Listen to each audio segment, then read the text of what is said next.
Supervisors meeting to order. Ask the clerk to call the roll, please. Steve Carrieanen. Here. Kay Wilson. Here. Tweed Schuman. Is he online yet? Here. He's here, virtual. Stacy Hessel. Yep. Randy Here. Newman. Here. Mark Helwig. Tom Duffy. Marshall Savitsky. Jim Evans. Chuck Van Etten. Jeff Haney. John Righeimer. Ron Kinsley. Here. Ron Buckholz. Present. Dale Magnuson. Here. You have a quorum. Thank you. Next item is the Pledge of Allegiance. Please rise. I pledge allegiance to the flag of the United States of America and to the republic for which it stands, one nation, under God, indivisible, with liberty and justice for all. Thank you. Next item is certification compliance open meeting laws. This meeting was noticed to the media and the public as required by section 19.84 of Wisconsin statutes. Thank you. Number 6 is the county budget, or excuse me, agenda. The agenda is set.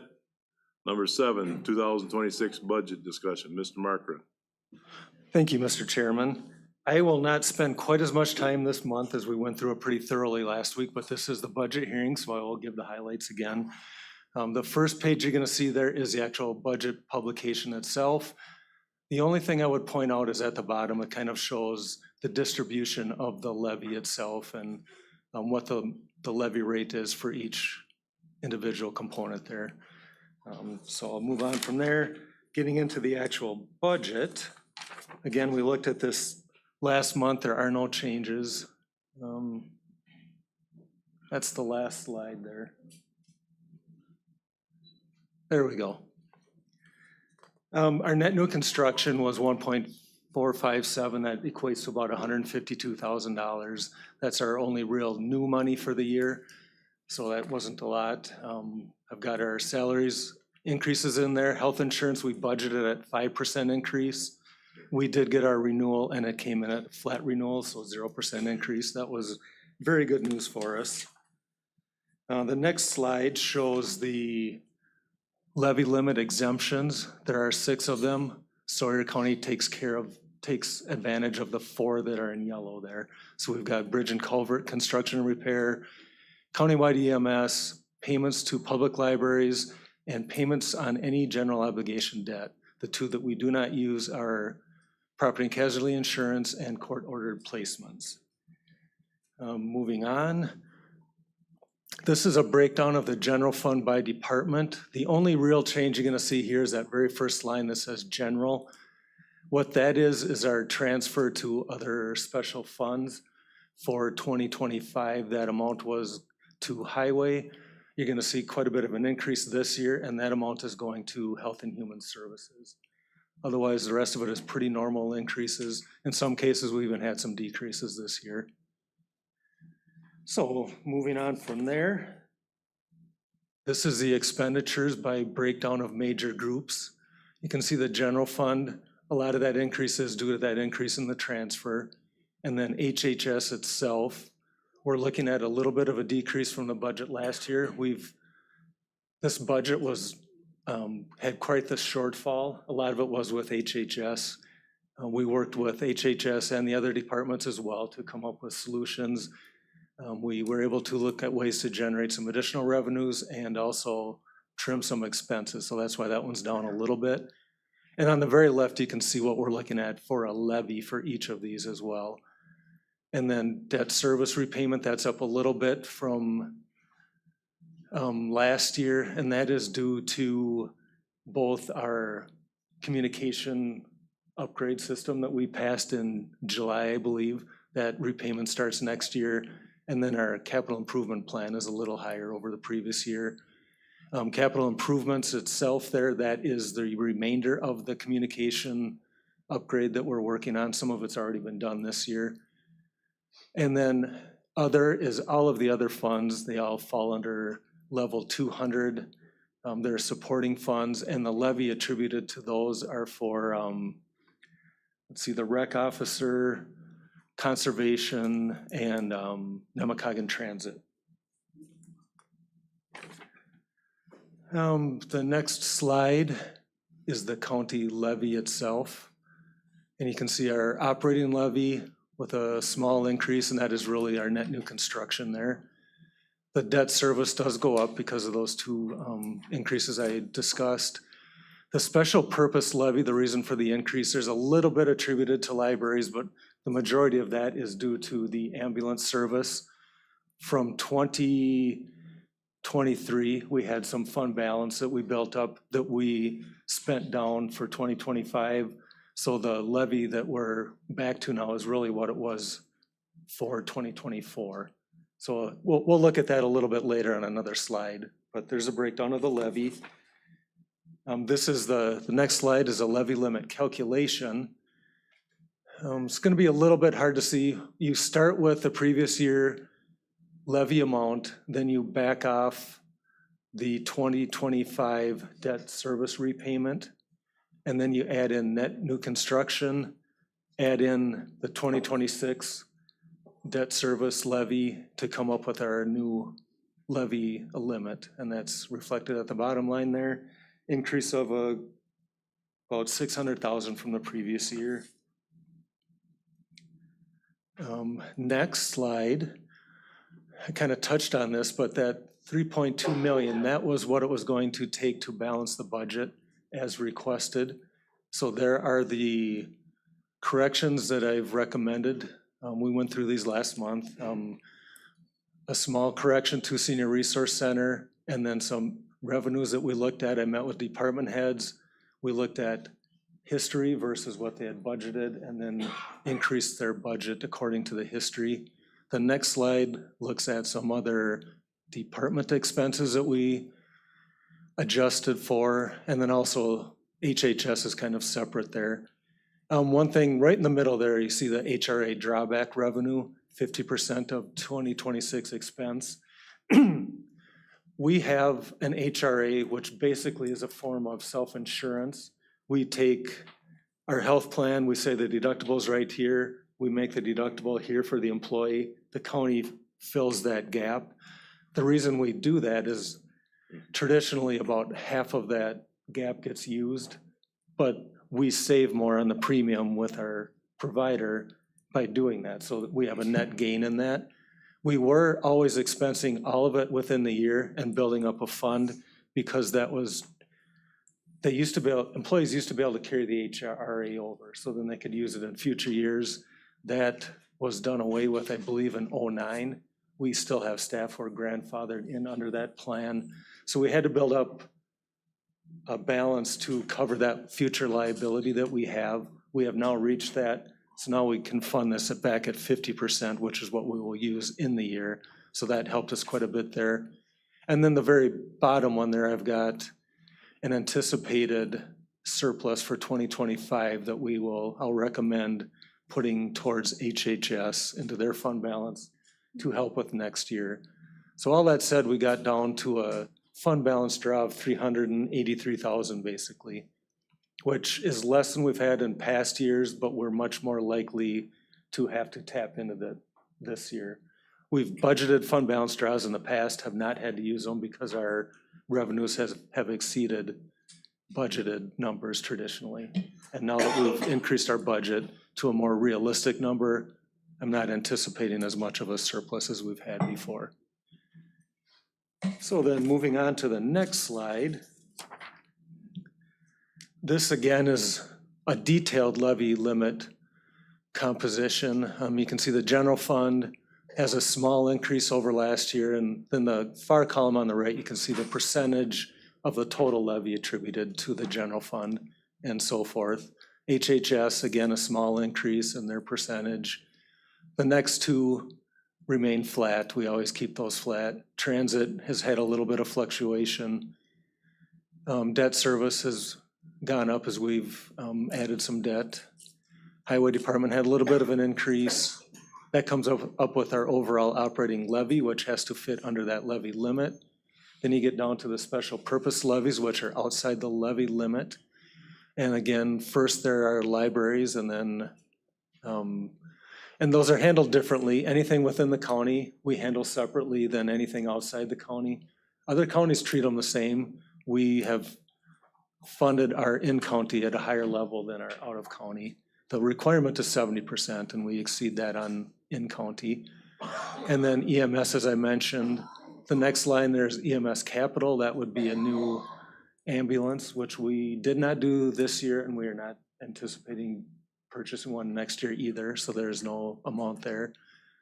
So all that comes up with a total levy. And then there's a state surcharge, which is related to our out-of-county placements when we have either an adult or a child that we don't have services for here. We have to send them somewhere. We get a little charge on that. And then the bottom line, you can see our county valuation went up, not as much as it has in the past, but it was a healthy increase again. And then the tax levy rate itself is decreasing again for, I believe, the 5th year in a row. Next slide is just a further breakdown of the ambulance service levy. We've got a budgeted amount. We have indirect and allocated costs that are towards the ambulance service itself, and then it comes up with a total levy. And again, there's an increase over last year because of the fund balance we drew down for 2025. So the levy rate for ambulance itself went up a little bit. Next slide. We'll take a, and I apologize, this one is smaller. Can you grow that a little bit? It's kind of a history of our library service. The ones above the line, the first line, are our in-county libraries, and as I mentioned, we do fund those above formula. On the far right is the formula. The third column in is 2026 request. That is what the libraries requested the county allocate to them, and then the middle one there on the right is my recommendation. And I'll talk about that a little bit. So most of these are formulary. The only two that are not driven by formula are Weiss and Winter. Winter did not ask for an increase, so we are recommending that they receive what they have requested. Weiss did ask for quite an increase this year. My recommendation is less than that, and I have a couple reasons for that. Number one, because our budget was tight this year, I did go to department heads and say, request that we tighten our belts a little bit. So it would be hard for me as a principal to give an outside entity more of an increase than we're allowing inside, because I have to face my own staff that would wonder why that happened. So that's number one. Number two, there was among county administrators an email that went around. There's a new county administrator in a neighboring county. He just asked what people reimburse libraries at.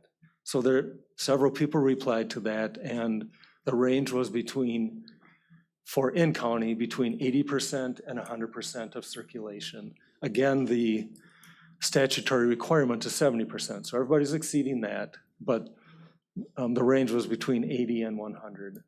Sawyer County has traditionally been over that by quite a bit. The request would be at 140% of circulation. My recommendation is 123% of circulation. So we are exceeding anybody around us that replied to that email, and we're far exceeding the statutory requirement. So I just want to keep that in mind. I always say make data-driven decisions, not emotional. That's why I'm giving you as much data as I can. Moving on then, that middle section between the lines are our out-of-county libraries. We fund those at the circulation requirement of 70% of circulation. So the very bottom is the grand total then. Moving on. These are the rest of our outside partner organizations. These are funded from general fund monies that we allocate to them. The first one is Senior Resource, which I discussed. You can see the trajectory of what we've allocated towards them, their request, my recommendation, which is a difference of $9,000 and change. And you can see everybody else, pretty much what they requested last year. Northwest Regional Planning Commission is another one that's driven by a formula, so that does increase a hair. And then at the very bottom, Senior Resource Center gets two funding sources from the county. One is a flow-through grant, which we're going to put forth tonight. And then the other is our actual county allocation from our general fund monies. So that is broken down there, and you can see for the last 5 years or so, the trajectory of what we've given them, both as a flow-through grant and our allocation from the general fund.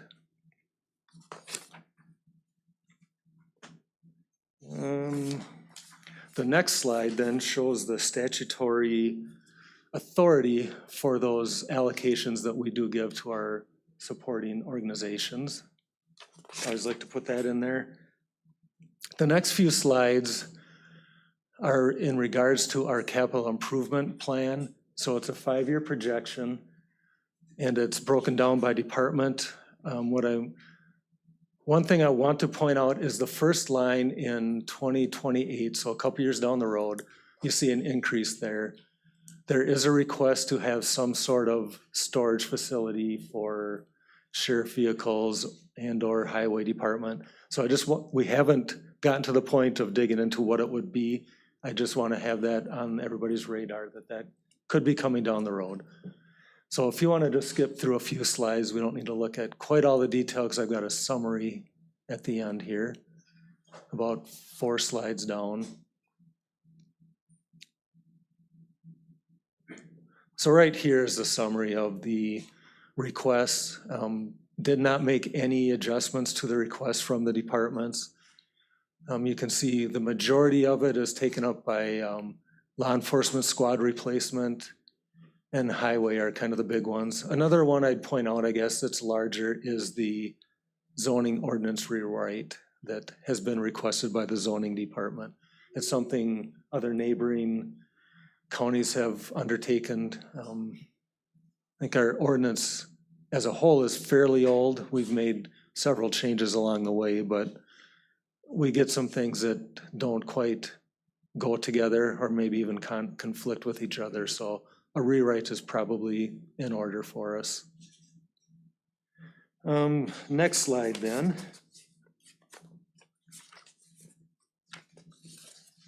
Is our debt repayment schedule. What you're going to see is all the outstanding debt issues that we have or any one we're looking at for the next year.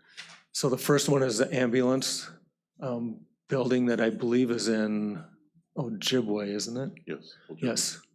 And then the courthouse construction, we had 2 issues for that. We had the first main one and then a second one to do some finish up work. Along with that second one, we did our capital improvement plan for 23 and 24, and we paid off a property that we had purchased to refinance that debt and group it in with that overall levy.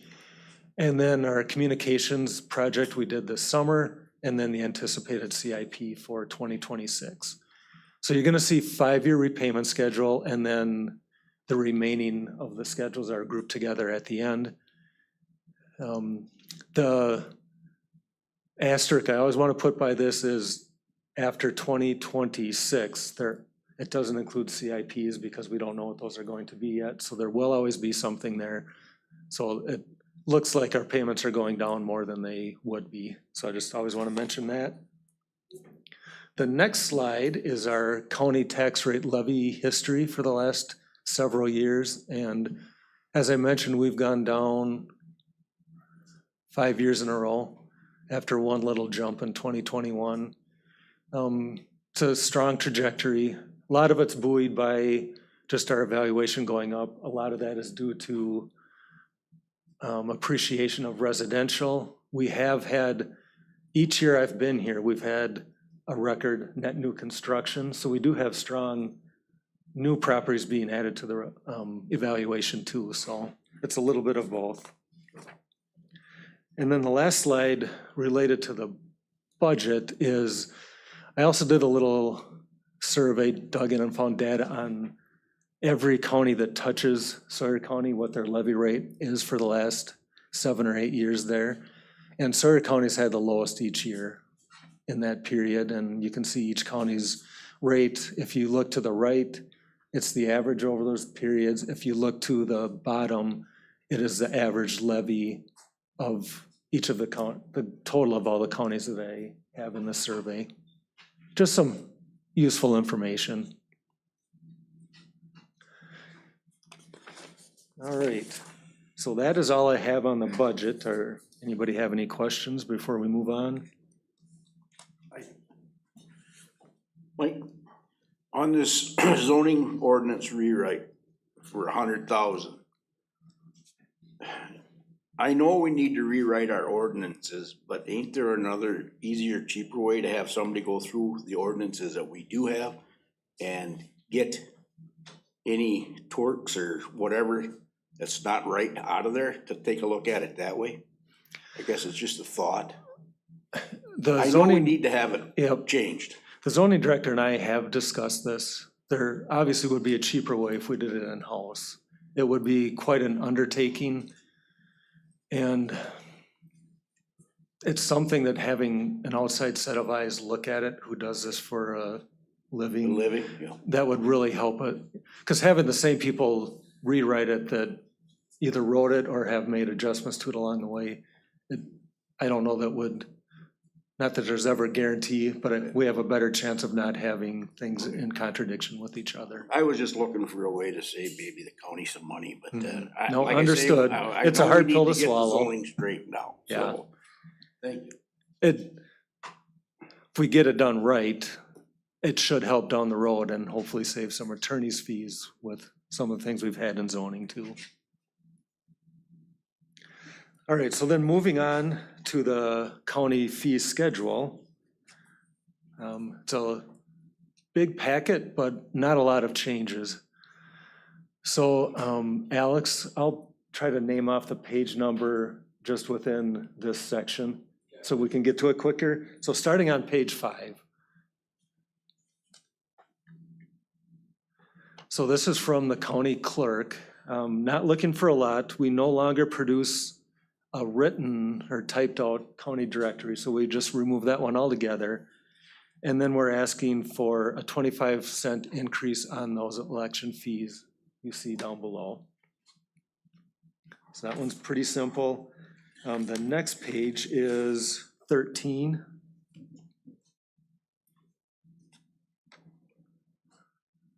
This comes from HHS. Up on top, Behavioral Health Services, looking at a $50 increase in an assessment for an OWI and a $25 increase in driver safety plan. So again, not a huge increase. Those have not been changed in quite a while. The next page is again with HHS.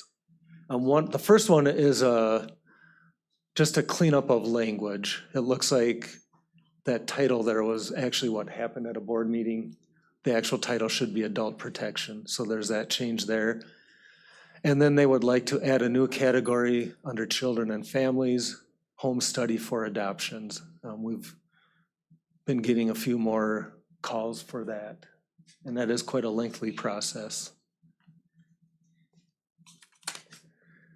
The next one is on page 21. This is the county treasurer. Whoops, I missed one. Sorry about that. Page 19, Register of Deeds. So we use Laredo. A lot of community members use Laredo. There is a fee to us for that. There is a part of the fee we pass on. It has been a flat fee of $85. The Register of Deeds would like to make a tiered system there. So there would be an increase per minute, the first tier being 0 to 50 per month, and then you can see the tiers after that. That one does have some increases, but Laredo has increased as well. So we've been having to eat more of the cost, and it really should be more of a pass-through.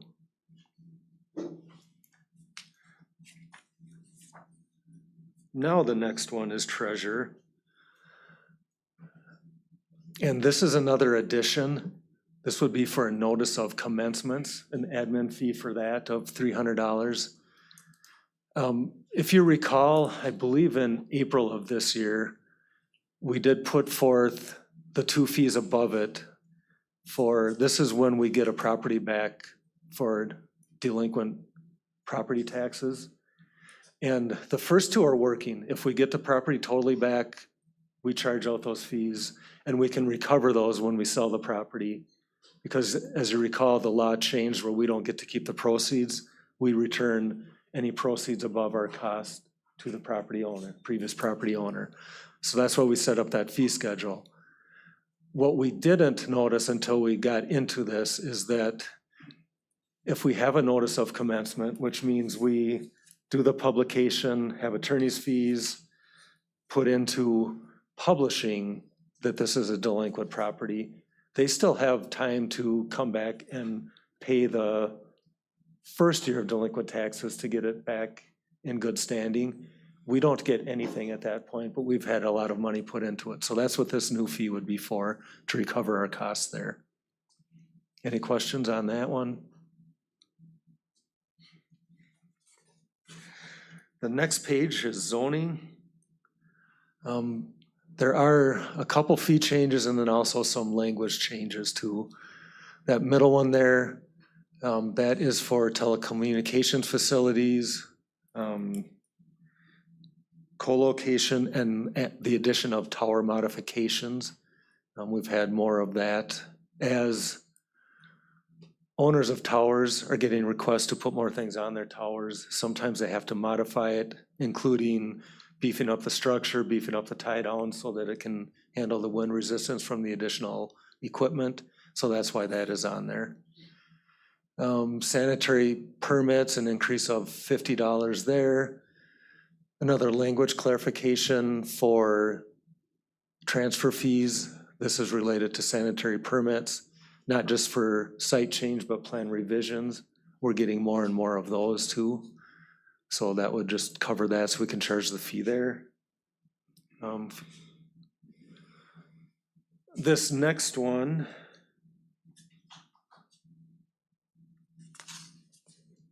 I think that's just an elimination of that fee there.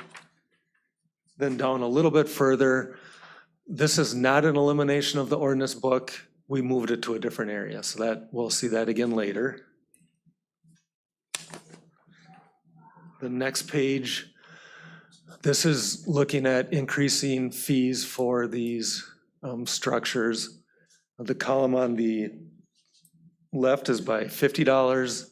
The column on the right is by $25. So the $50 one is for primary structures. The $25 one is for additional structures on site.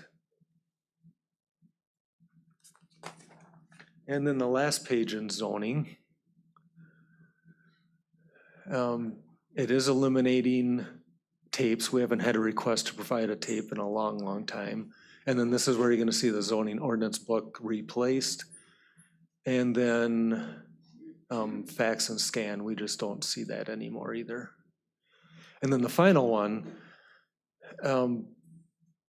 we've had an uptick in people doing things without going to zoning and then paying a double fee if they get caught with that. We're recommending a triple fee to try to discourage that practice. I think in the past it's maybe been worth the risk, and at a triple fee, we're hoping it's not worth the risk. So that's why that one is requested there. And that is all for the changes in fee structure. Any questions on any of them? All right, the next slide we have talked about already, but there's no action on any of these tonight, but these are the action items for the November meeting. So that's why they're in here duplicative at some point. This is the CIP again. We've talked about that already, but the next slide then is our county full-time equivalent positions by department, and there are no changes there. The one thing I guess I'd point out is under administration, we're carrying 5. We have 4 right now. As you remember, when I took this position, I did not relinquish the director of finance. So we're carrying the position, no intention to fill it, but we also wanted to carry the position, and just in case we wanted to look at something else down the road. The next slide shows the salary schedule. We have a pay grid where people step up both. They can step up but generally the steps are to the right.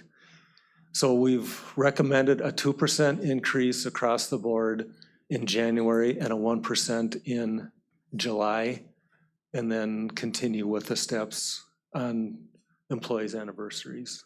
And this is all in the budget. Any questions on that one?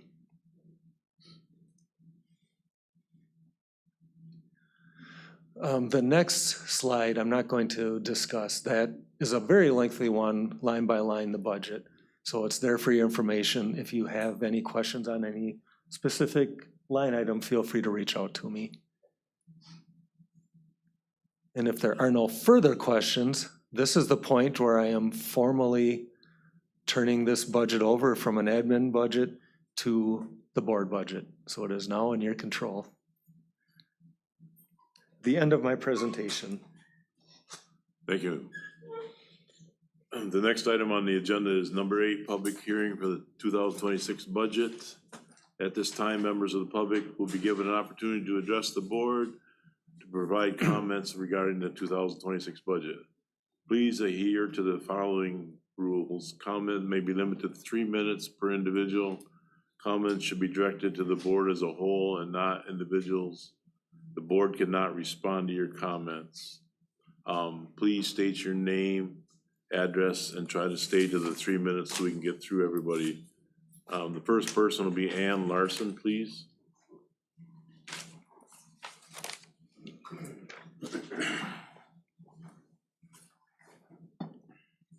Good evening. My name is Ann Larson, 14274 W. Christensen Road, and I'm the director of the Sherman and Ruth Weiss Community Library. Good evening, and today I'm here to tell you how the library is the heart of our community and why we're in need of a stable public funding and asking for the $245,000 annually. Last year, we welcomed more than 58,000 visitors, including residents and tourists, a 10% increase over the previous year. We hosted nearly 245 programs, and our patrons came from over 28 different communities, many of which don't have libraries of their own. The library provides an incredible return on investment. For every dollar the county invested, the ROI was nearly 10 times that amount, saving Sawyer County residents $1.98 million. And our unit cost is one of the lowest in the area with the highest circulation. We offer early literacy programs, free internet and computer access, job and technology support, and safe and welcoming space for all ages. Our staff spend a lot of time helping patrons navigate their tech needs. Usage keeps growing, but funding has flatlined. We continue to build strong community partnerships with over 20 organizations and groups, including Justice Point, ADRC, LCO, and Hayward Community Schools, and many more. This past summer, there was no summer school, so we stepped in to provide additional programming and space for children. Participation increased, including the tween and teen program, giving young people who don't always have a place to belong a safe, welcoming community of their own. We're able to do our programming through the support of the Friends of the Library, Hayward Foundation, and donations. There is no money from the budget for programming.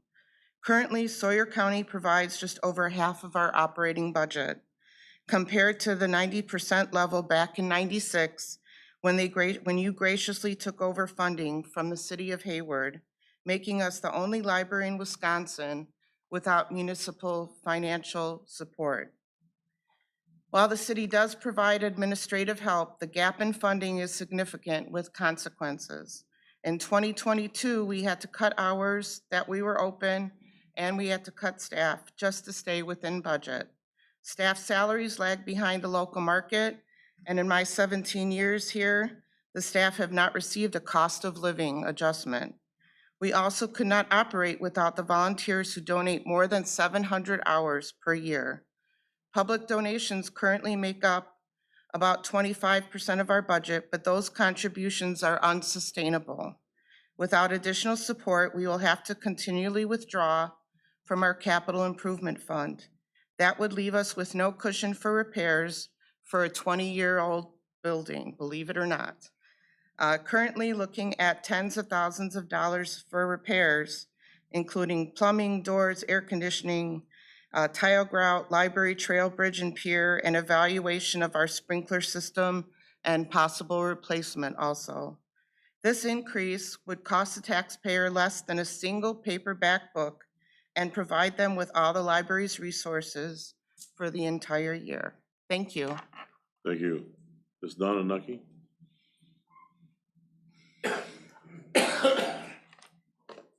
My name is Donna Nucky, and I live at 3416 W County Road W in Winter, and I am the Winter Public Library Director. The Winter Public Library is a 1,200 square foot building on Main Street in Winter. The library is open Monday through Saturday from 9 to 5 during the week, except on Wednesdays. We are open until 7 and Saturdays until 2 during the summer months. And right now we're in our fall and winter and spring hours, so basically we open at 10 instead of 9. We operate with 2 part-time clerks and 1 part-time library director. I can say probably, because with a small amount of space, of that 1,200 space, we offer a large amount of activities and services to the area communities. I don't have the time in my 3 minutes to talk about all that we do at the library. I'll save that for my library board secretary. But I wanted to talk about our budget. I've submitted a request of $78,253 from the county, which is the same amount that we've had for the past few years. It is not that we do not have a need for an increase or have building improvements that need to be done, as our building is over 100 years old. But the library board and I have combed through the budget, and we're able to create a balanced budget with funds that we receive from the county, area municipalities, fundraisers, grants, and donations. I know that Mr. Markran showed you that $808, I believe, is what the percentage of the statutes for reimbursement for the library. Looks low, like we aren't used, but it's because we're a joint library. So therefore, all of our patrons in the township of Coudray, Radisson, Meadowbrook, Ojibwa, Winter, Village of Winter, and Town of Draper, which are part of our joint library agreement, if they go outside of the county to use other libraries, those county libraries cannot bill the county for reimbursement. But that's the bonus to you. The deficit is, for us, we can't request additional funds with the statutory. So we are highly used for a small library, heavily used. And we're just asking for our regular funding that you have done, which we truly appreciate. Right now, our library board is working on a strategic plan, a 5-year plan that we're updating that we've had from before, and capital improvement projects as we do have needs. But I just wanted to take this time to ensure the county that the Winter Public Library is being fiscally responsible with the funds, because you do fund us higher than is required by law. Without the funding though, and the allocation from the county, the services and resources in the community that we provide would not be possible for our end of the county, for the taxpayers, but also the visitors to the area. We appreciate your continued financial support, and I just want to thank you for your time. Thank you. Ms. Joey Johnson?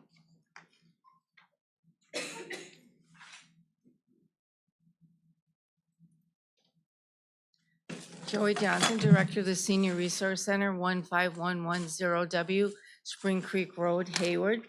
I've got a couple props here tonight. Jeff is going to pass around a meal on wheel. This is the meal that we serve to our seniors today. It's spaghetti and meatballs, green beans. We also have a bag, and in that bag also is the milk, the salad that goes with it. I also have, along with that, because I've been listening to what people have been saying as I've been coming to meals, to meetings, that we're overfeeding our seniors. So I'm going to show you the things that we use to figure out what it looks like, what goes in those meals. Okay, these scoops. This scoop right here is typically used for mashed potatoes. And it's a level, it's not a heaping, it's a level right across. This is, for example, if you get a dessert, a Jell-O or something that has whipped cream on it, this is the scoop they get, level. If, for example, yesterday we had pork roast with stuffing, this is what they get. All of these scoops, all of these things that we use, and the meal that they're getting is dictated to us by the requirements by the state of Wisconsin, GWAR, and the meal plan set forth by the federal government. So in saying all of that, this is what we give our seniors. We've heard we give our seniors too much food. This is all based on the guidelines that we have to follow. There are places we can cut. Maybe we should prioritize our Meals on Wheels. Since the last meeting I attended, here are some of the things that we have done and are working towards. Cook staff meeting has taken place. We've talked about portion control. What can we do differently with the tighter food budgets, rising cost of food, and if funding falls short, what will the sites look like? Open 5 days a week or maybe only 3 days a week? Maybe we'll only deliver meals 2 or 3 days a week. These are all things we're discussing and all the things that we have to look at. How can we change our menus to reflect the rising cost of food and still maintain the integrity of Meals on Wheels and still meet the dietary requirements of our seniors?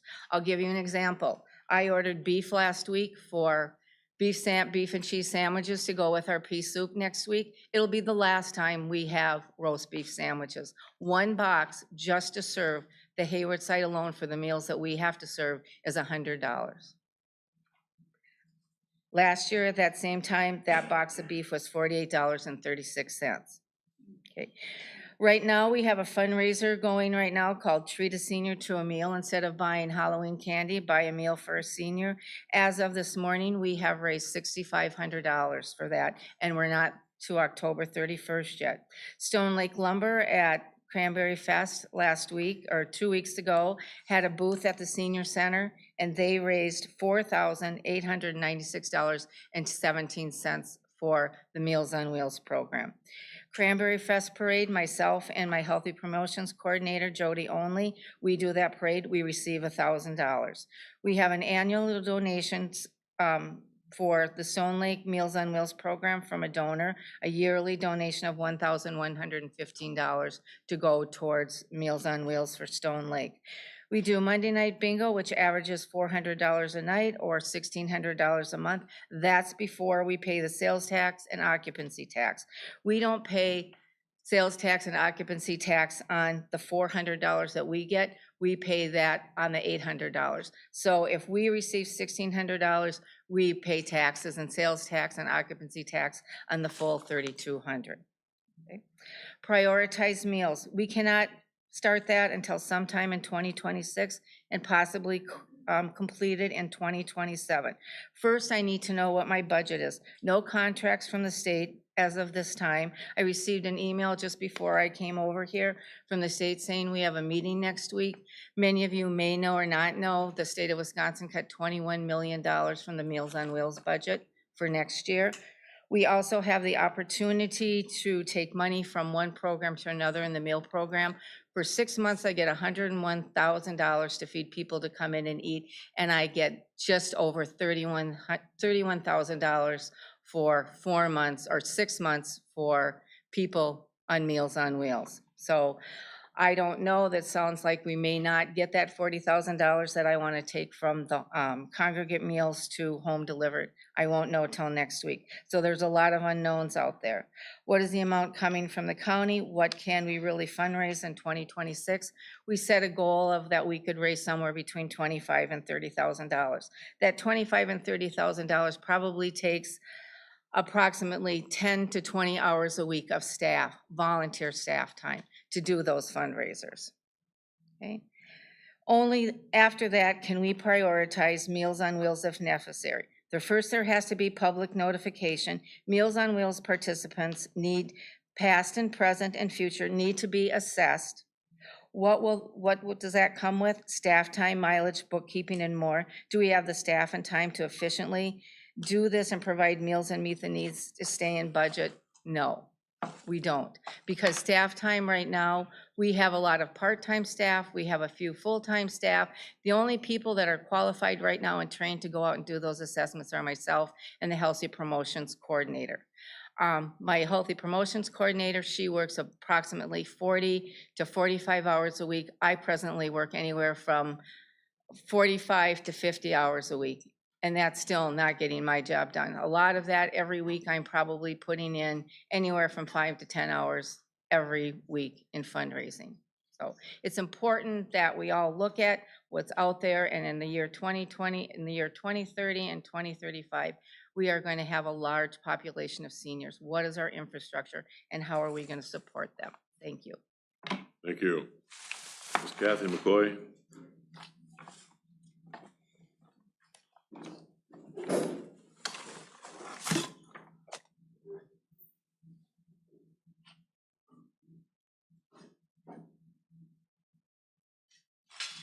Good evening. My name is Kathy McCoy, 11503 Reichman Road, Hayward, Wisconsin.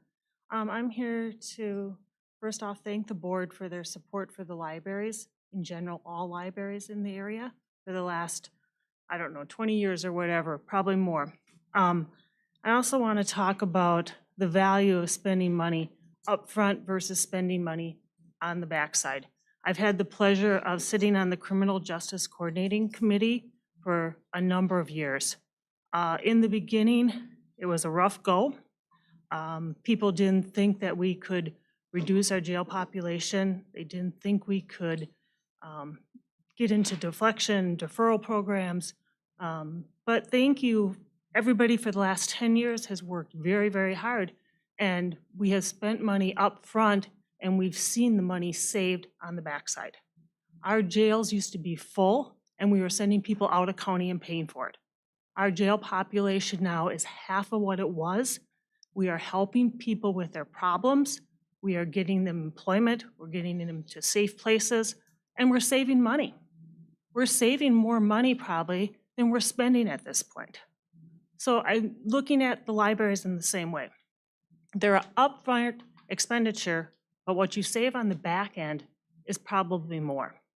They're the heart of your communities, whether it be Hayward, Winter, or LCO. They provide valuable services for everybody in the community. There is no discrimination. It doesn't matter if you have a lot of money or no money. So I look at the programming that's being done, and I think of especially the youth that's being done, the programming. And I know Health and Human Services, juvenile justice is a big problem now. Truancy is a big problem.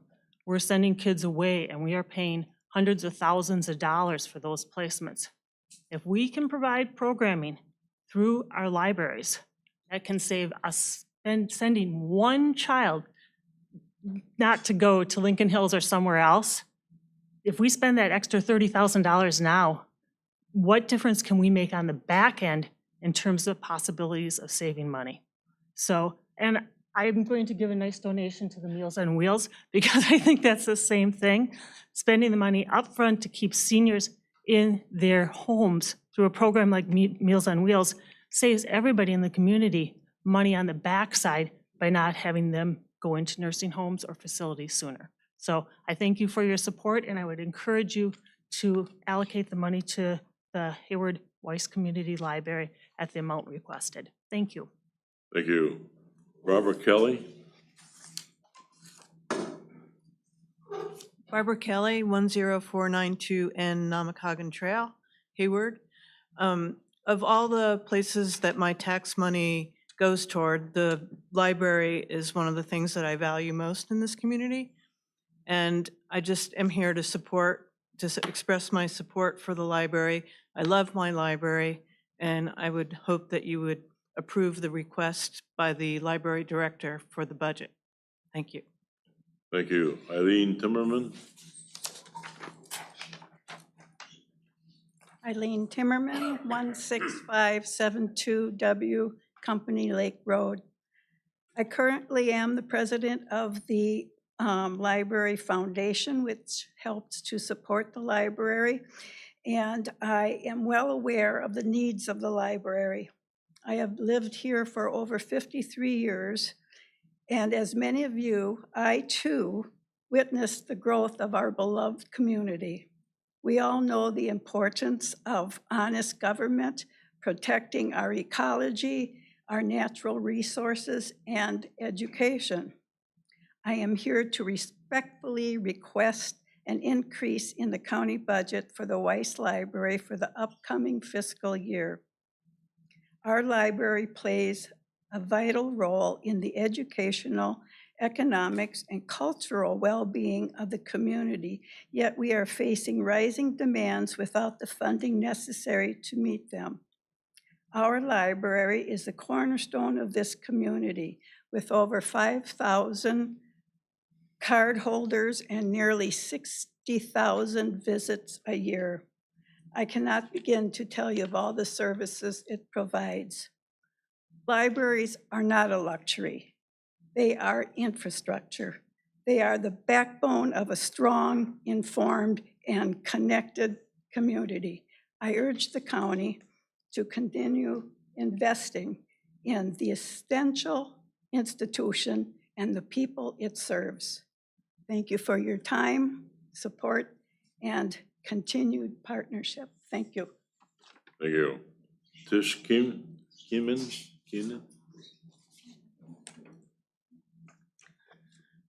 Good evening, Tish Kiana, 16033 West 4th Street. I am here to talk to you and request the requested increase for library funding this year by beginning to talk a little bit about imagination. Each of you, I know, began probably going to libraries as a young person. And as you see from the people that are here today, we have young and old. It's a resource for the community that is used throughout people's lives. It's one of those few resources that goes full spectrum for our community. I really appreciated the gentleman that explained the breakdown of how the area around us comes up with funding, but we're not the area around us. This community supports a vast array of people that either come for the weekends or they live here full time. We provide services that are unlike other areas. And Weiss Community Library is a hub of that service. It helps people with job searches, education support for young families. And when people are looking for places to live, I can tell you, as someone who did have young children, the library is one of the very first things you look to. So the increase and the support are an investment, but also a reflection of wanting people to join the community and improve our economic situation in the area. And it's about imagination. Thank you. Thank you. Daniel Flynn?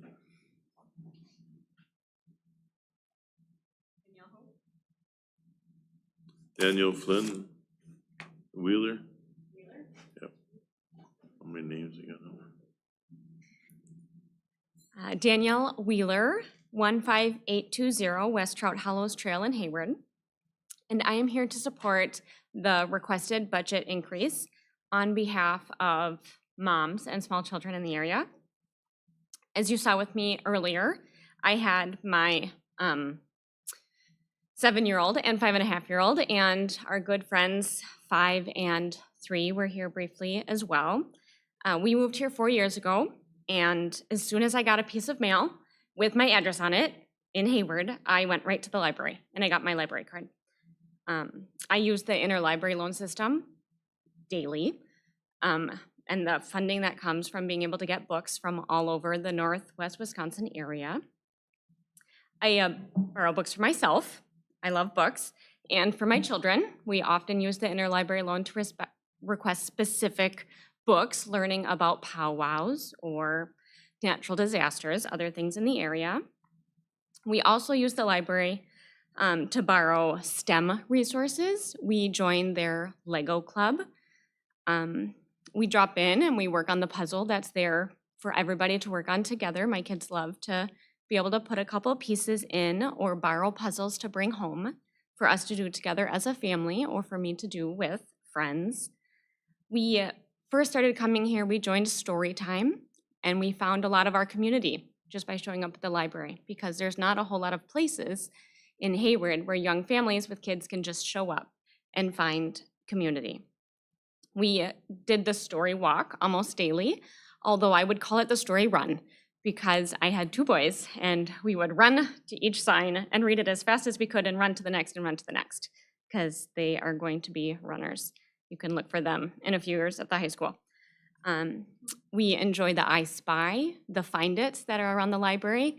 As soon as we enter the library, they immediately run to the front desk to vote, because every month they have like a would you rather, and they like to guess how many candies are in the jar.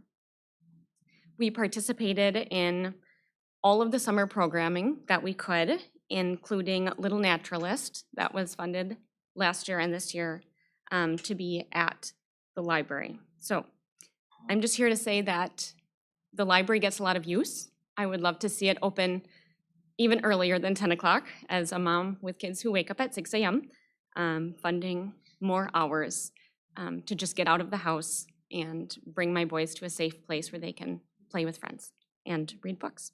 Thank you. Thank you. Mindy Simons?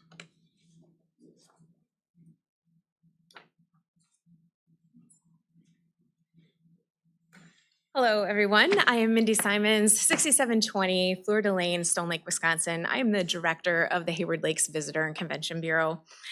I know that you all understand the vital role that tourism plays in supporting local businesses, including lodging, dining, and services, all while generating significant tax revenue. But I just want to remind you of some of the hard fact numbers that we have to support this. In 2024, Sawyer County Tourism generated $151 million in economic impact. In 2024, Sawyer County Tourism generated $10.5 million in state and local taxes. In 2024, Sawyer County Tourism supported 960 jobs within the county. And without tourism in 2024, each Wisconsin household would pay an additional $678 in taxes. These all come from the Department of Tourism Economic Impact Study that's released each year in June. Sawyer County has a long history of supporting tourism, beginning with their own tourism entity, the Sawyer County Recreation Association, from 1962 until 2003. In 2003, the Sawyer County Recreation Association merged with the Hayward Lakes Resort Association, forming the Hayward Lakes Visitor and Convention Bureau, Sawyer County, Wisconsin, USA, which is actually our official name to keep the county ties. In 2017, the County Board of Supervisors passed a resolution encouraging municipalities in Sawyer County to establish room tax for purposes of funding the HLVCB.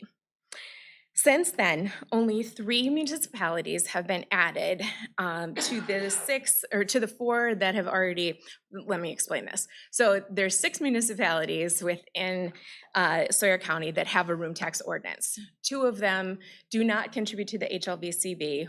The city of Hayward gives theirs to the Hayward Area Chamber, and the town of Lenroot gives theirs to the Nelson Lake Resort Association. The town of Hayward has been funding their room tax since 2005, so that was well before the 2017 ordinance. So after the 2017 resolution from the county passed, only 3 municipalities have joined up since. By the responsible use of room tax by the Wisconsin state statute, it says that room tax must be used for tourism promotion and development likely to generate paid overnight stays, and the HLVCB follows this rule very strictly. Our room tax funds are used only for advertising, promotion, convention and sport recruitment, visitor services, and destination development. We do not use our room tax funds for payroll, operating costs, insurance, utilities, training, or seminars. Since the implementation of a countywide room tax has not been fully implemented by municipalities, Sawyer County has generously assisted by providing an annual contribution, which we appreciate. Your investment in tourism helps keep Sawyer County competitive against other destinations within the Northwest. Bayfield County, for instance, is 100% funded by their county, their tourism entity, and Washburn County is 75 to 80% funded by their county. Other counties nearby us that have significant county funding include Ashland, Barron, Burnett, and Polk counties. Your county contribution helps us ensure our operational expenses in case of revenue fluctuations. Although we have contracts with each of the room tax paying municipalities, those contracts have expiration dates and they can change. Those room tax funds are not always guaranteed. The $50,000 investment that the HLVCB is asking for is a fraction of a percentage, actually 0.0331% to be exact, of the overall tourism economic impact generated for Sawyer County. Thank you. Thank you. This Jen Wilder? Jen? Sorry. Hi again. Jen Wergeland here, 6544 West Railroad Avenue in Winter, Wisconsin. I've been lucky enough to be part of the Winter Public Library in several capacities for about 14 years. Currently, I'm the library board secretary, but I also chair the Friends of the Library Committee, and when I'm not teaching kindergarten in winter. So one of the many benefits of being part of such a small town are the close connections that we're able to find within our community and around our surrounding community. We're able to make partnerships, programming, and most importantly for us, fundraising. So we know the costs for goods and services are obviously not going to go lower anytime soon. I really feel for some of the people that are really getting hit hard, like the senior center. So we want to make sure that for us, those connections stay an integral part of such a small nonprofit like our library. So as a teacher, what I really appreciate is I'm able to make connections for my families and my students on a daily basis. So I really appreciate getting my family library cards. I remember mine from Duluth way back when. It was really special to me, and I later on had it laminated. My students are able to attend fun programming like the Lego Club, the summer reading programs, story hours, reading challenges. We partner with the local schools to get some really great reading challenges to try and get that love of reading just for fun back in our kids' lives. As a daughter, my mom moved to the area several years ago now, and I really appreciate the fact that the library is there to help her with faxing needs, like to Social Security, when her husband had a massive stroke.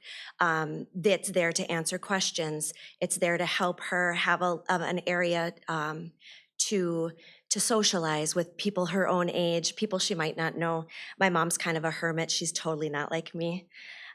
So all of these things, what's really nice is our families and our local communities have access to all these programs. It's all ages, from puzzle challenges to research opportunities, and science backpacks, all of the things. You never know, because this is a constantly changing community. Our needs are constantly changing as well. And what's nice is we're able to kind of keep up with that. That is most tremendous help when it comes to fundraising and finding alternatives to our funding. So as part of the library, the Friends of the Library Committee, finding bonus sources to offset costs has been a huge part of our fiscal year. We now have 6 annual fundraisers that help provide things like pop-up costs for supplies, for programming, community efforts, prizes, books, and emergencies like our flooding of our basement. With our building being over 100 years old, that would have been a huge detriment had we not had some alternative resources to pull from. It really would have meant the death of our library. So we're really trying hard. We wanted to just come and say thank you so much for your support. We're trying really hard to be fiscally responsible, but your continued support has been amazing, and we appreciate the continuation. Thank you. Thank you. Mr. Rick Christensen? You want to speak for him, Jan?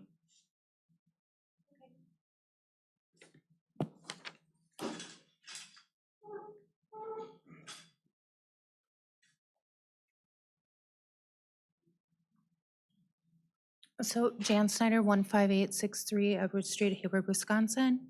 I'm here on behalf of the Sawyer County Fair. One thing that I would like to do initially is thank the past board that has continued on with the UW extension and continuing to provide the youth educator in the area. At one point, That was probably not on the area for some of the local communities. They've had to share, and Sawyer County is very lucky to have that continued support and for us to continue to move forward with the 4-H, which is one of the major programs that is supported for the and supports the fair. Primarily, it's a major showcase for that.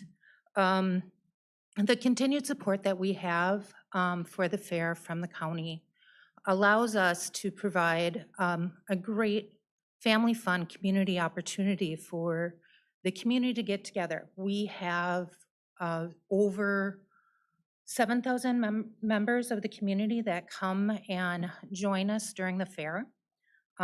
This past year, we had a great fair, even though we were rained out all of Saturday. You know, we can never count on the weather. So we always have to continue to provide and work through our different funding through our sponsorships and things like that. So we always continue to work for sponsorships and appreciate the funding that is provided with that from the county. Other areas that we work on is we are continually working on improving the county grounds that we have. So that is why we very much often ask for our capital improvements. And a lot of times we're doing the work ourselves. With that, we're often asking for equipment to go a lot to, for us to put in and dig fences, add on bleachers, you know, all of those types of things for us to provide a self and healthy fair for us to do. So I'd like for you to consider and continue on with our funding that we have. And I thank you guys for your support. Thank you. That's all the slips I have. Did I miss anybody? Does anybody else want to speak? There's hands up. Yeah, that's how I'm going next. Ms. Fitch? Thank you. I sent an email today to the board members, and I'm just going to summarize it. I'm representing the Sawyer County Resource Center. My address is 9891N Kingfisher Lane, Hayward, Wisconsin. And according to the Wisconsin Department of Administration, Sawyer County has a population of nearly 28% being 65 or older. By the year 2030, we are expected at 65 or older to be 34 to 39%. The request from the Senior Resource Center is to consider increasing the funding to help compensate for the statistics that I've itemized in the email that I've sent you. If not that, to consider a plan that could assist us possibly later in the year should we not be able to meet the increasing population demographics. As I've itemized in the charts, which are not going to be the same possibly that Mike Markren has, as I've gotten these from our volunteer bookkeeper, some of the significant statistics that we've been negatively affected by are our growing demands are: number one, the increase for delivery of Meals on Wheels within our county has increased by nearly 3,000 meals in just 2.5 years. Number two, the cost of preparing and delivering those meals has increased by $1.13 each just this past year. And that represents an increase in costs of more than $7,800 in just 1 year. Meanwhile, the income funding these programs has decreased significantly over the past 5 years since I've been on the board. And it continues to decrease despite our fundraising efforts. For example, while the state of Wisconsin and the county funding remain relatively stable, the amount of reimbursement coming in from our meal recipients who get those meals has drastically decreased each year for the past 3 years. In the past 3 years alone, the decrease in this category reached nearly $20,000. Secondly, while we continue to increase the number of fundraisers each year, the amount we have been able to raise has steadily declined. We all compete for the same money in this community. And as well, this has allowed us to raise between $30,000 to $35,000 a year recently as compared to previous years where we were able to raise between $50,000 and $55,000. That is quite a difference. So in summary, the continuous shortfall is truly a result of increased population requiring more services with no net increase in funding, and in fact, decreases in funding. Seeing the increases in costs and decreases in revenues that I've listed, it's not difficult to understand why the resource board members struggle to keep our senior community members fed when projections of need continually outpace the projections of revenue. At this point in time, we cannot deny an individual a meal, should they request one. Going forward, however, the state will provide a formula through a need-based assessment tool, which should help us better control this situation. We're also evaluating further cost-cutting options, which may include reducing delivery dates. We don't want to do that, but it may be necessary. Therefore, please consider this year's request for an increase in funding or approve a plan for a mid-year adjustment should we need to have that need arise. We won't know what the need is until the state completes its own budgeting process, which sadly is much later than our county budget approves its. So I provided details of the calculations in the form that you have, a map of the increase in population. So as you can see, we're facing an X, decreasing funds in the next 5 years and beyond, but increasing demand. And I don't know any organization that can try to sustain it at that rate. Thank you for your time. Thank you. Anybody else have their hand raised, Alex?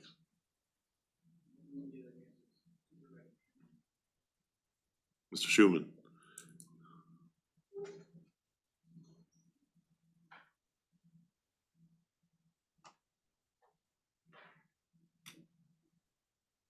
This concludes the public hearing. Okay, thank you. At this time, this concludes our public hearing of the 2026 budget. Thank you. Yeah. We'll take a 5-minute recess.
Number 9 is public comment for the regular board meeting. Does anybody have anything they want to discuss with the county board? Talk to them. Hearing none, is anybody online? We'll go on to number 10, consider approval of the minutes of the previous meeting, which was September 18th. I'll motion to approve those minutes. Motion by Mr. Evans, second by Mr. Duffy to approve as presented. Any discussion? Hearing none, all in favor of the motion? Opposed? Aye. Motion carries. Number 11, strategic planning update. Thank you. So as you recall, in August, committee members gave their priorities to each department within their jurisdiction. That information was brought to the board. Last month, the board came up with their top 5 through voting for 3 each areas of focus for the strategic plan. I took that data, and you'll get all of this when we get closer. But we had a department head meeting yesterday. So I took those top 5 areas, I analyzed the data that you all gave us and looked at how many times something was mentioned and also how many times something was mentioned across different departments, and came up with 2 county goals for each of those 5 areas of focus. So then from that, I'm asking the department heads to pick 2 areas of focus and come up with 1 or 2 department goals within those county goals. And then from that, they're going to take each department goal and come up with at least 2 strategies to attain that goal with a measurement and a timetable. So I think at the end, we're going to have a very good product. I have a deadline to get the department goals and measurement back, or strategy and measurement back to me by November 17th.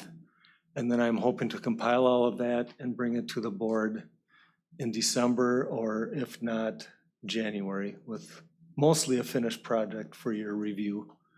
We'll have to come up with a mission and vision statement from there. And I have a couple ideas for each to at least get us started, but that's kind of where we're at in the process.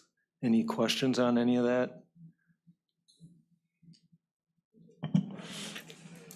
Just a quick question, Mike, like when you say department head, like, I don't know where like housing development fell on that list, if it even made the cut, I don't know. Like, where does that fall as far as department head though? It seems like that, is that you or? It did make the cut. Okay. It was the 3rd one out of the 5, 3rd highest vote getter. And we talked about this one yesterday, because that's a really hard one for the county to address. Right. We're not a municipality where we can start a TID to help development or any of that. So, we're gonna have to get creative, and I don't know, to be honest, how much impact we can have in the end as a county, other than working with other entities to improve that. So it's a roundabout answer to, I don't know. Yeah. Anybody else have questions regarding us moving forward? Thank you. Number 12, zoning committee report, Mr. Buckles. Thank you, Mr. Chairman. The zoning committee will hold its monthly public hearing tomorrow morning. At the last month's meeting, the committee heard that approved 3 conditional use permits and 1 preliminary plat review. At tomorrow's meeting, the committee will hold an additional public hearing process for the proposed campground amendments focused around the percentage of park model trailers. A poll was sent out to the towns asking for their input, again, on the proposed percentage, and a recommendation from the zoning committee will again come back to the board. Also, as part of tomorrow's meeting, the committee will review citation ordinances, amendment, and an update on the multi-dwelling development ad hoc committee in conjunction with Assembly Bill 449, which seeks and allowing accessory dwellings units on all residential lots. That ends my report, Mr. Chair. Thank you, Mr. Buckles. Anybody have any questions for him? Number 13, Public Works Committee report. Mr. Van Etten, could you help us out, please? What was that committee? Public Works met on October 8th, and we went over the normal stuff. And maintenance department had a report, the airport had a report, the highway department had a report. And I believe we discussed with the highway department that they have somebody on call now, and that was some new business. They didn't do that before. The heads took care of that. Basically, that was it, and then we adjourned. Thank you. Good job, John. I like that report. Thank you. Number 14, Public Safety Committee report, Mr. Buckles. Thank you, Mr. Chairman. The Public Safety Committee met on October 2nd. Clerk of Courts, Register and Probate reports. Ms. Kelsey give us a per diem raise for the jurors from $25 per day to $50 per day and $25 per half day. Jurors will also receive 51 cents per mile. New court security measures implemented include having lunches brought into the juries. Sheriff's Department report, Lieutenant Rapinski calls have been continued to decrease with 696 received in September. There has been 11 crashes in September, 208 year to date, and 3 fatalities year to date. The department has been awarded 2 grants for the speed enforcement and seatbelt enforcement. Jail report was given by the sheriff. There was 64 average inmates incarcerated with 69% unemployment rate at the time of booking. The department received good reviews during the annual jail inspection, and no changes were required to be made. The dispatch and emergency management, it was Chief Sedera updated the committee. The next gen 911 grant and the BAS deployment in Sawyer County Dispatch is interviewing for 2 open positions. Code enforcement reported the dog pound and public health code enforcement for the month of September. A child report was submitted. Emergency services, Mr. Fremmel presented in a written report. Ambulance runs. Sawyer County EMS respond to a total of 192 calls during the reporting period with an average response time of 10.6 minutes. City and town of Hayward continued to have the most calls, followed by Bass Lake.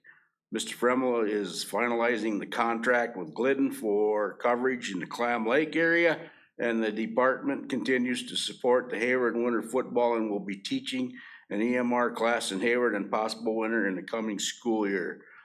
A medical examiner report showed a single vehicle car accident resulting in a fatality. Mike, do you have the CJCC report, or you want me to do it? Oh, okay. That ends my report, Mr. Chairman. Thank you. Let's go back to number 13 for just a moment, please, Public Works. I think it's important to know that the county board knows that there is request to open all the rest of the roads, county roads, ATV and UTV, trying to communicate with the tribal members and having a meeting with the tribe to ask that request to open up the rest of the roads. I think it's important that the county board members know that it is being worked on. So that could be coming forward through the Public Works again. Thank you. Number 15, Land, Water, Forestry Resource Committee. Thank you, Mr. Chairman. Land, Water, and Forest Resources Committee met on October 8th. Treasurer Brian Lehner requested approval for the sale of an in-rem tax parcel number 42750 for $300. That property had previously been listed with a minimum price of $500, but no offers came through, so the committee unanimously approved the sale for $300. Register of Deeds, Rachel Thompson provided a written report requesting fee increases for the Laredo program in 2026. The committee unanimously approved the fee increases. Committee received written reports from Land Records and the County Surveyor's Office. Mr. Peterson's County Forestry report noted 11 active timber sales in September, $4.3 million of sold but uncut timber on file, and year-to-date timber sale gross revenue of $1.84 million. Mr. Morris's DNR report shows 676 hours of county hours for sale establishment and recon. He also noted that fall fire season is underway with the unusually dry conditions. Mr. Davison detailed updates on fall cleanup, grading, and trail rehab. The association is waiting for DNR to collaborate on culvert replacement on the Tuscobia Trail. There's lots of ATV and UTV activities on the trail, and they're waiting for snowmobile season to begin. Committee unanimously approved a resolution to support the Forestry Revitalization Act. Mr. Kozlowski reviewed the conservation report, and Mr. Seidel updated the committee on the Land and Water Resource Management Plan update and asked the committee for approval of the Land Conservation Committee notification form. The committee unanimously approved that request. Mr. Zeziger's USDA report included 4 separate requests for pass-through funding to reimburse farmers for wildlife damage to crops. Committee unanimously approved all 4 requests that included the 2025 crop price terms, 2026 wildlife damage program budget, 2026 deer donation agreement, and the 2025 damage assessment deadline of December 21st, 2025. Future agenda items, there's going to be a public hearing on the Land Water Resource Management Plan at our next committee meeting on November 5th. Thank you. Thank you. Number 16, Health and Human Services Report, Ms. Wilson. The Health and Human Services Committee met on October 7th. It began with a report from Ms. Johnson on the Senior Resource Center about Meals on Wheels being cut. They have a Halloween meal drive. It raised over $4,000 for Meals on Wheels. The Sawyer County has been identified as having a high incidence of diabetes and will be coordinating with LCO to offer living with diabetes classes starting October 16th. 8 people have already signed up. I don't know how many attended. November will feature SOS Save Our Seniors with a turkey trot theme to educate the public on services. The staff is looking at ways to save money and keep the program running. We talked about the grant resolution 8521, which is a grant for transportation program, which provides $79,889 in state aid with $15,978 county match funds, and we'll talk about that later today. Ms. Lyons reported that the HHS staff is busy due to increased referrals in all programs. Carol Pearson announced her retirement at that meeting, and her resignation was accepted, and the position will be filled by the county administrator and confirmed by the county board per the HHS bylaws. She presented the fee schedule, which we voted on to approve. We talked about the Aging and Disability Resource Center, and she gave us a report that the county has had 3 recent Chapter 55 commitments related to Alzheimer's and dementia, which present complex challenges for resource and placement arrangements within the statutory deadlines. She said a closer dementia crisis center is needed for the northern counties and would be a goal of strategic planning. In behavioral health, we reviewed a written report and updated on committees with OWI assessments. There were 8 last month. CLTS has 59 clients. CST is the after-school program which serves 75 children in 4th and 5th grade. And CCS referrals, we have 1 client with 4 additional referrals to date. Ms. Migran provided the community support and mobile crisis report. There were 20 consult calls, 10 assessments were completed, 1 emergency, detentions, 4 safety plans, 1 person refused assessment, and then there were 3 voluntary admitted to the hospital. The mental health monthly expenses were reviewed, and the cost of client report was reviewed.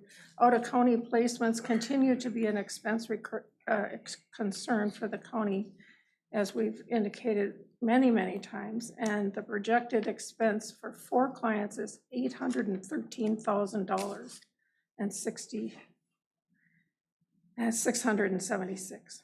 Then she presented, Ms. Lyons presented the out-of-home care report, which was an increase in foster care cases in August. Youth Justice has 26 open cases with 8 referrals in August. And Sarah presented positive numbers for truancy. She was really excited about that because the diversion program that they're working on at the school has 32 children in the program. 15 children presented 100% attendance for the first month of the year, and then it went from there. There's going to be a tall cop presentation on November 12th, which will concentrate on dangerous substances found in gas stations and dispensaries that our local youth have access to. Ms. White presented the Northern Income Maintenance Consortium report. There were 1,064 food share for 265,359 benefits. There were 1,346 Badger Care cases evaluated, and for the elderly, blind, and disabled, there were 218. The consortium had 6,483 calls that month.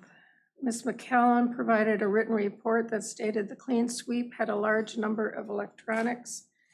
There were 384 vehicles that participated in the Clean Sweep, 230 pounds of sharps, 96 pounds of medication, and an unbelievable amount of electronics.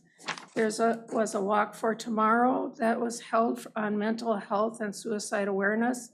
40 people in Winter participated and 162 in Hayward. Ms. McCallum also reported that there are 9 cases of pertussis, or whooping cough, in Sawyer County. There are 36 cases of measles in Wisconsin, but none in Sawyer County right now. The flu, RSV, and COVID cases are low.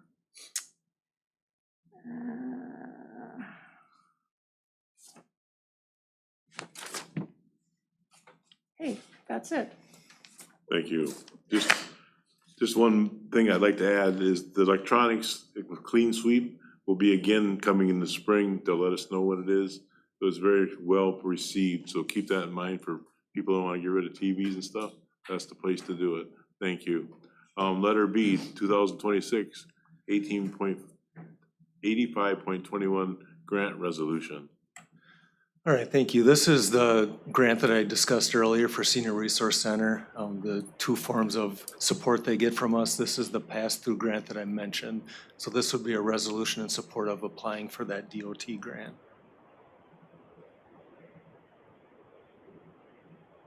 Mr. Righeimer. I'll make a motion to approve. I'll second that. We have a motion by Mr. Righeimer, second by Ms. Wilson to approve. Any discussion? Hearing none. All in favor of the motion? Aye. Opposed? Aye. Opposed? Motion carries. Thank you.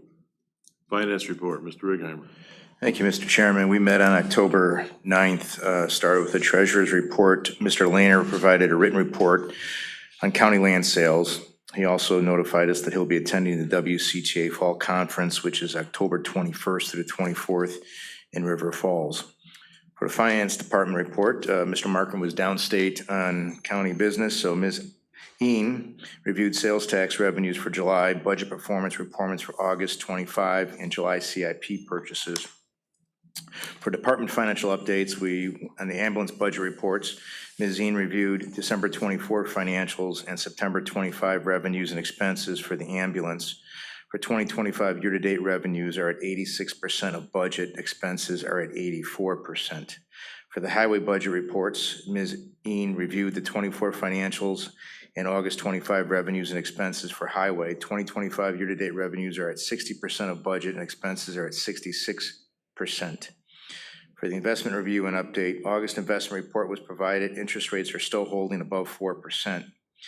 For the 2026 administrative budget presentation, Ms. Eaton presented Mr. Markin's recommendations for the 26 budget.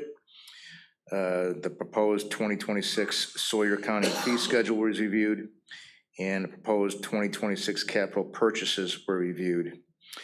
Full-time employment county 2026 proposal for wages were reviewed as well. Wage grids were reviewed, and detailed 2026 budgets for each department were provided. Discussion on senior resource center was requested. Establishment County Board of Supervisors 2026-2027 term salary.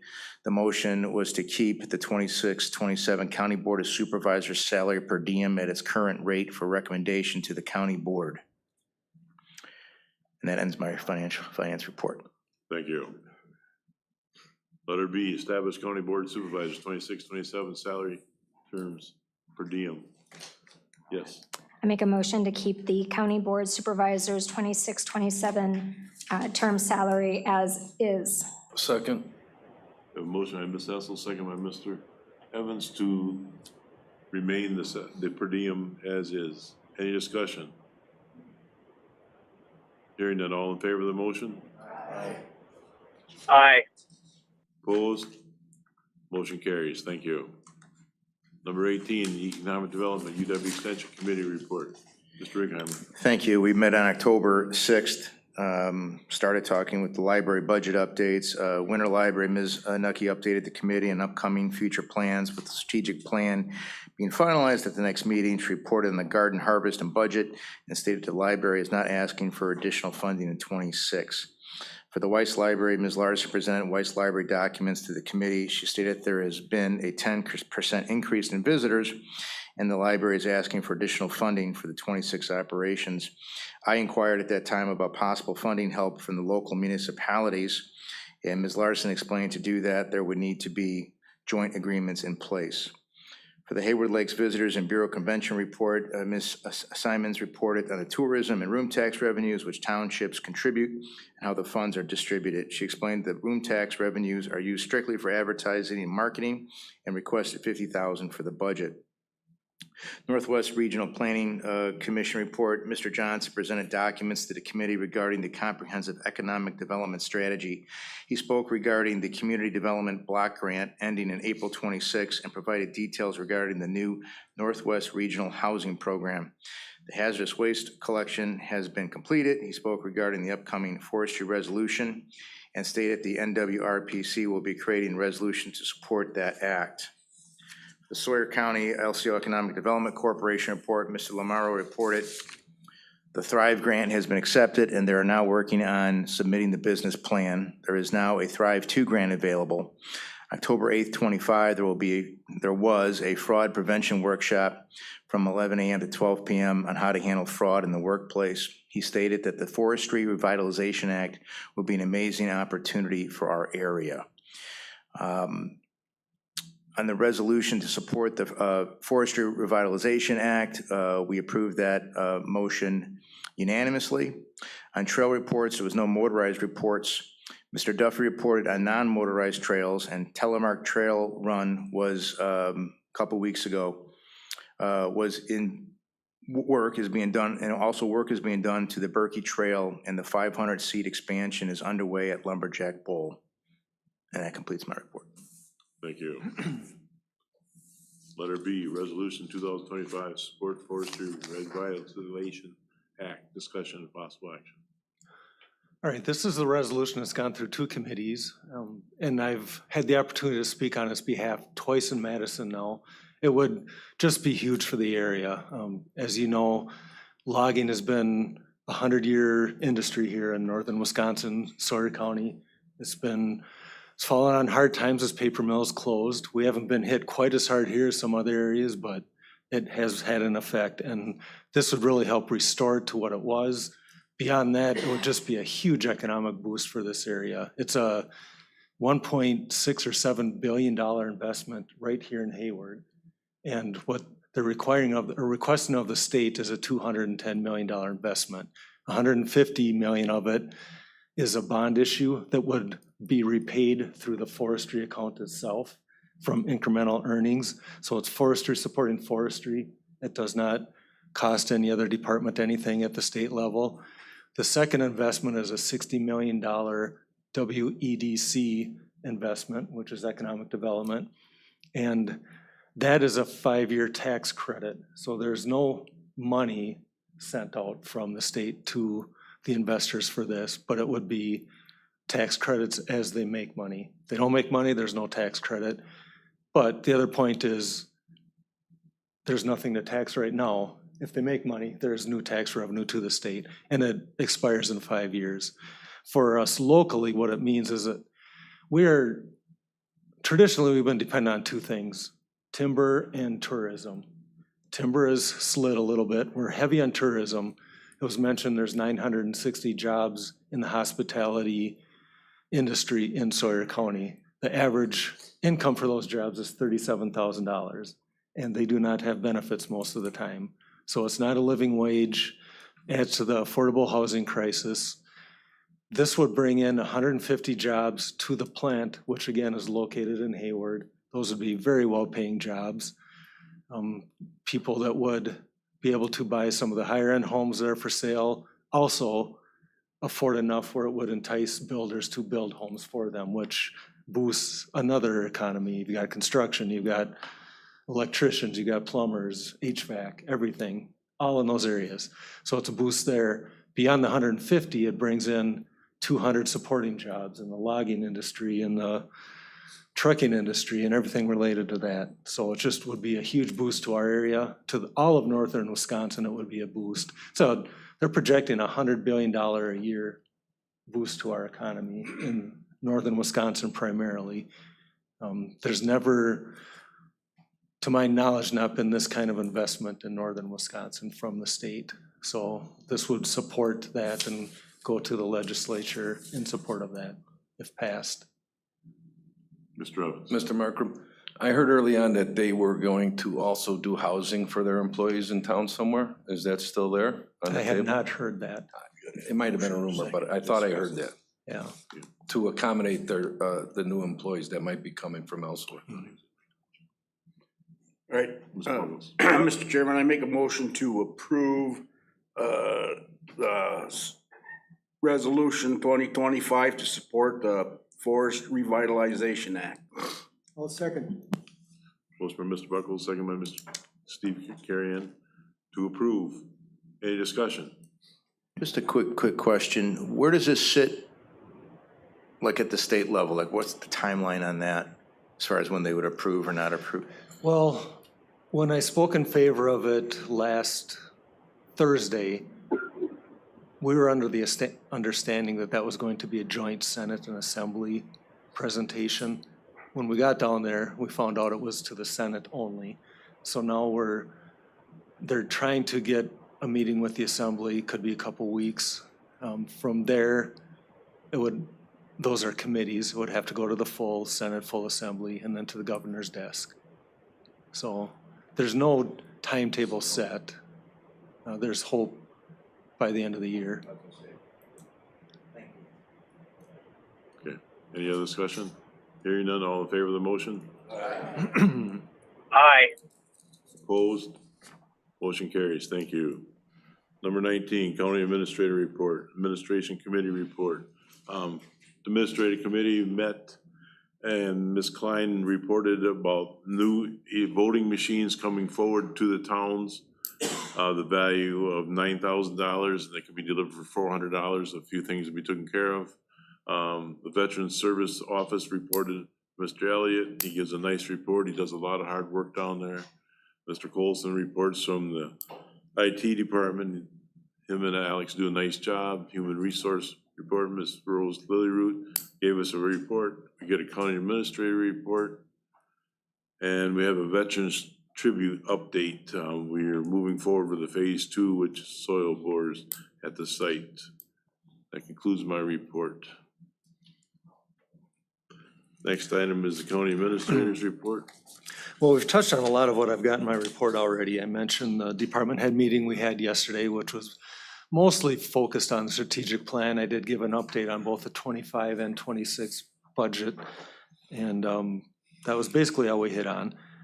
It was a very good meeting, and I was happy with the involvement in the strategic plan. I think they're gonna take this seriously, and we're gonna get a really good product in the end, which, you know, everybody has to take it seriously to get it. And I emphasize this is something we want as a living document that guides our decision-making, not just something we take steps to get through and put in our desk. So I think we're gonna find a really good product.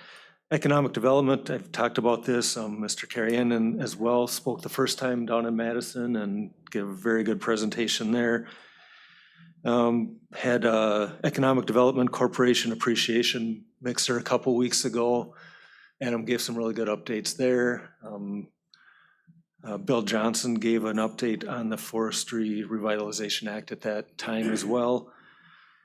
Finance, you got to second look at the budget tonight. There will be a third and final look at the November 12th meeting. That is when we will vote on the budget and the levy at that time, among those other things that I mentioned tonight. Strategic planning we've discussed. The airport, really nothing to note there. The transfer of ownership fully to Derek Leslie has occurred for Hayward Aviation. No update on the master plan. We've heard nothing from the FAA, so that's still in the waiting period there. Contracts for service, I have not issued that yet, but I am working on those to get them out along with the budget this year. And connections went to the WCA annual convention in the Dells.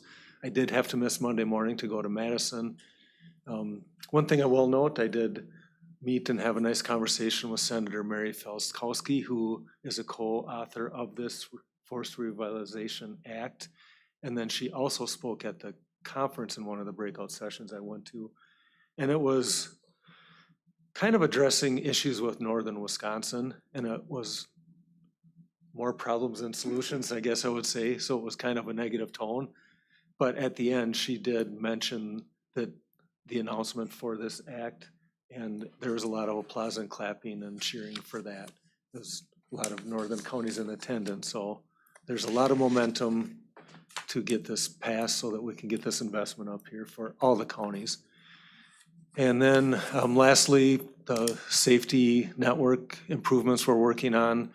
We had an initial meeting with GenCom on that. We're meeting every Friday now, and we're moving forward. I'm still waiting to hear on the WOGB tower, but we've got solution for the other part there in southern Wisconsin in the Edgewater area. There was a tower that had been proposed that was denied in zoning because there was a tower nearby. That nearby tower actually works better for this plan because it's not only is the tower itself higher, it's on an elevated ground right there.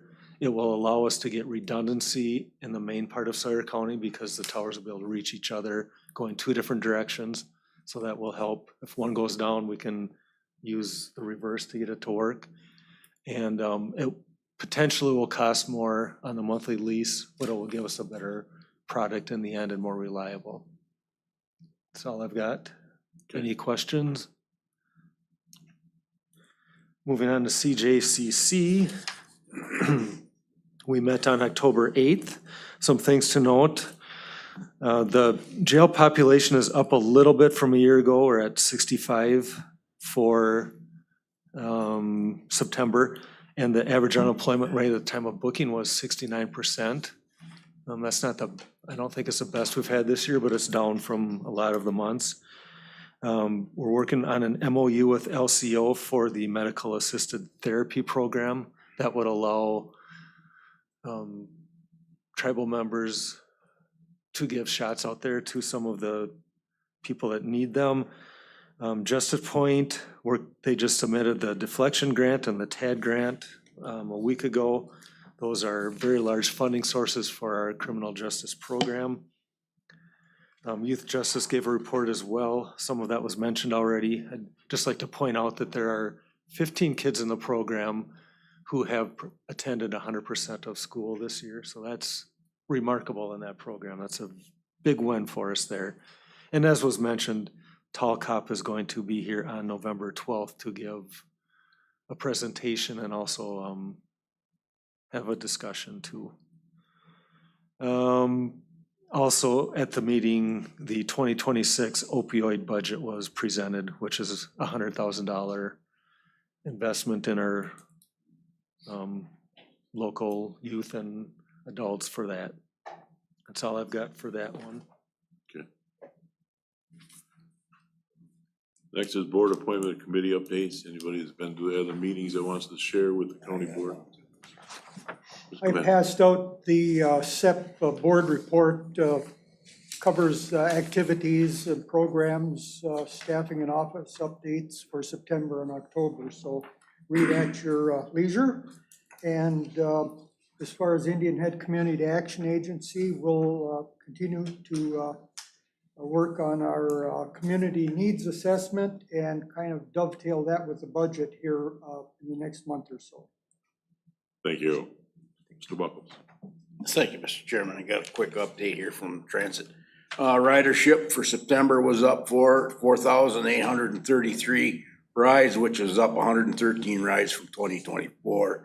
They finally received the titles from DOT on the buses that are eligible for disposal. They will put them up for bids on a public auction. They provided rides for the 530 rides for the Cranberry Fest this year, which was down from 777 in 2024. They believe it was less people attended due to the hot weather. With the increase in the fare charge, though, it was brought in more money from 2024. Darren, the mobility manager, and Carrie attended the 2025 Wisconsin-Minnesota Joint Transportation Conference in Rochester, October 5th through the 8th. There was a lot of great information and the vendor expo and wonderful opportunities for networking with their peers. They had applied for a scholarship from RTAP to cover the cost of the attendance. That ends my report. Thank you. Just a minute, Ms. Wolf. Just a minute.